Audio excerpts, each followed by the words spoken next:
大家记得点击订阅和开启小铃铛哦。橙子中性偏凉，可理气化痰润肺。陈皮中有2种成分具有止咳化痰的功效，一个是纳可丁，一个是陈皮油。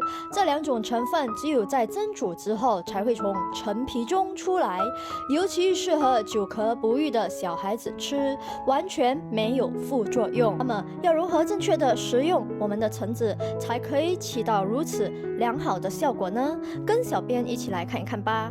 首先，我们需要将橙子的外皮彻底的清洗干净，将它用盐水浸泡一会。接下来，我们将橙子的顶部切开来，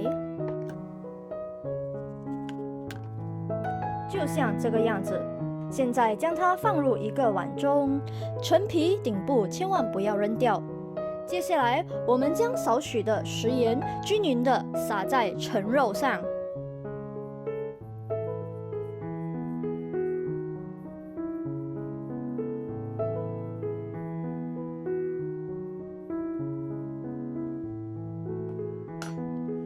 用筷子或者是叉子戳几下，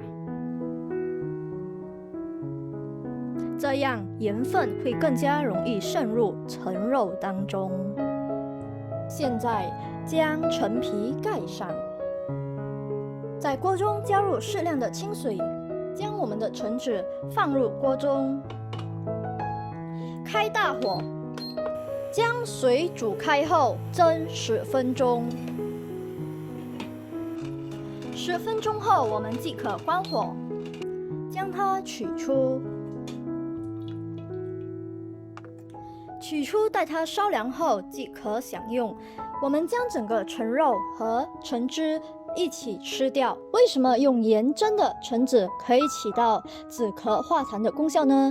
这是因为小编刚才所说的纳可丁成分是比较常用于镇咳药成分。现在西医处方里很多药物都会加入，而且陈皮油也可以起到止痰化咳的功效。小编在这里建议大家，轻微症状者吃1至2次即可痊愈，而严重的患者可以多吃几次。小编也尝试过，效果非常好。医生也证实了，咳嗽分有很多种类，蒸过的橙子相对肺燥引发的咳嗽有一定的疗效，因为橙子蒸过以后，陈皮中的纳可丁、陈皮油等成分分解出来，能够达到化痰润肺的效果。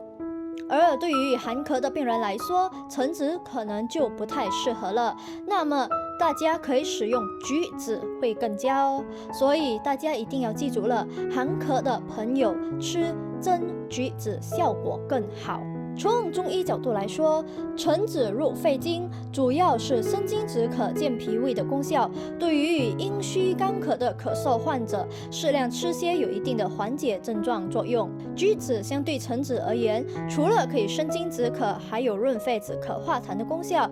如果大家找不到橘子，则可以用橙子，效果也是非常好的。而且小编使用盐，是因为盐本身有一定的杀菌消炎作用，盐蒸之后温热效果增强，对于寒性咳嗽效果更好。但是如果大家有呼吸道的问题，小编建议大家好好咨询医生，该吃药的时候还是要吃药哦。小编今天所教的这个小方法，希望可以帮助到每位妈妈，不仅能治好感冒咳嗽，而且味道还非常好吃。